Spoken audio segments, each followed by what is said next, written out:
ایک شخص چھینک روکنے کے لیے طرح طرح کے منہ بنا رہا تھا۔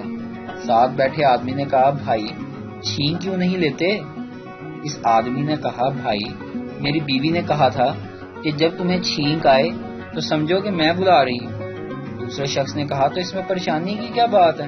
پہلا شخص، عجیب احمق آدمی ہو بھائی، میری بیوی مر چکی ہے۔ اکثر بیویاں یہ دھمکی دیتی ہیں کہ محض بچوں کی وجہ سے رکی ہوں، ورنہ کب کا گھر چھوڑ چکی تھی۔ میں نے کہا، اب تو بچوں کی شادی بھی ہو چکی ہے، نکل کیوں نہیں جاتی؟ نیک بخت کہنے لگی، بس پوتے کی شادی دیکھ لوں پھر سکون سے چلی جاؤں گی۔ آج کل کے رشتہ داروں کے سٹیٹس تو دیکھو، اتنی اچھی اچھی باتیں لکھتے ہیں جیسے ہم انہیں جانتے ہی نہ ہوں۔ ایک گاہک حجام کی دکان میں کھڑے ہوئے کتے کی طرف اشارہ کرتے ہوئے کہا، یہ کتا کتنی توجہ سے تمہیں بال کاٹتے ہوئے دیکھ رہا ہے۔